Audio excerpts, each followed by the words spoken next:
How's it going, everyone? In today's video, we're going to learn about method chaining in Python and why this powerful pattern is awesome. But before we dive in, I'd just like to thank Zed for sponsoring this video. Zed is an ultra-fast code editor written in Rust, and it's also the code editor that we will be using in today's video. If you feel like trying out Zed, I've left a link in the description box down below where you can download it for free. Otherwise, let's get back to the video. So, method chaining. Let me immediately show you a quick example of it. Then we can dive into the specifics. First, we're going to create a string that has not been cleaned yet. Then we're going to process this string by removing the leading and trailing white spaces, lowercasing it, replacing certain characters, such as the underscore, and finally capitalizing it. This is the perfect example of method chaining. Each method call returns the same type of object, which allows you to continue chaining more and more methods. The benefit is that we get exactly what we want on a single line of code, while maintaining readability. Otherwise, without method chaining, the same operation could look like this. Here, we manually assign the result to a new variable each time we make a change to it. We performed 4 string operations on 4 separate lines, and while it does the job, it's not majestic to look at and adds major scroll time to our projects. Plus, we created a bunch of unnecessary variables that will never be used again. The beauty of Python is that everything is an object. So technically you can perform method chaining on literally any type as long as that type returns a type that has methods to work with. For example, here we'll use the string from earlier, except this time we will make sure it's cleaned. And what we want to do here is count how many characters are present excluding white spaces.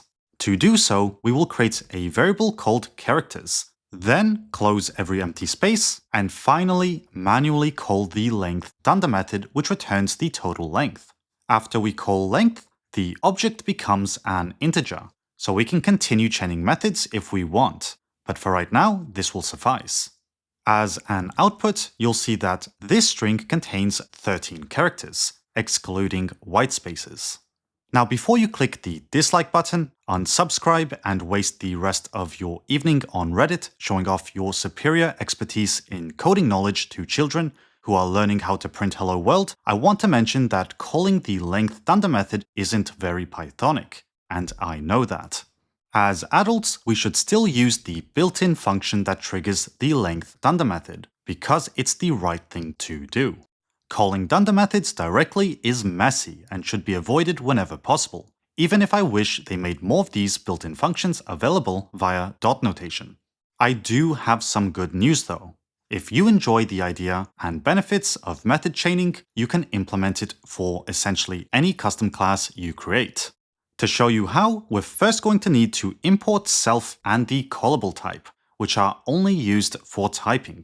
If you're a type safety hater and only use Python because you want to live in anarchy, the good news is that you can safely ignore this and continue running around in your underwear, because Python will not judge you. Python accepts you just the way you are, unfortunately. Thankfully. But after we've imported these types, we can create a custom class. This class will take any list and allow us to perform operations directly on it via method chaining. Then we have 3 methods that process the data without modifying the original instance. And each time we modify the data, we return a new modified instance of the same type. This is crucial to method chaining because it allows us to use the methods associated with the class over and over and over again. And at the bottom, we want to implement the string dunder method so we can see the data when we print it.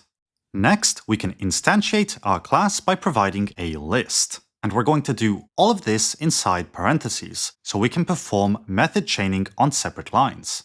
So let's wrap the data in parentheses. Then, using dot notation, we can filter something. And here we can insert lambda x and check that the length of x is greater than 3. Then we can call dot map and use lambda x once again, so that we can uppercase each name. And finally, we can sort the data using the sort method. And we will set reverse to true, which will sort the data in descending order.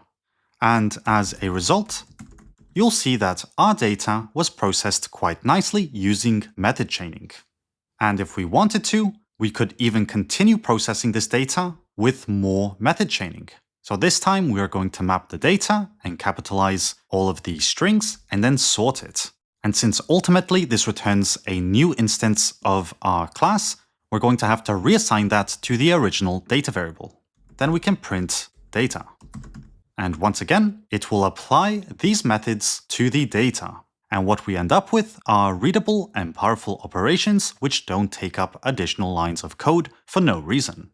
As a final note, I do want to mention that poorly implementing method chaining can lead to performance issues. The example I just created with the custom class that handles data is far from perfect. Ideally, you'd want to use the built-in filter and map functions, because they are highly optimized and much more appropriate for big data operations. The goal of this video was to show you what method chaining looks like and how you could implement it in Python. Do not go around replacing built-in functionality just for the sake of method chaining. Built-in functions are highly optimized and thoroughly tested. Creating your own versions of them will almost always lead to problems down the line.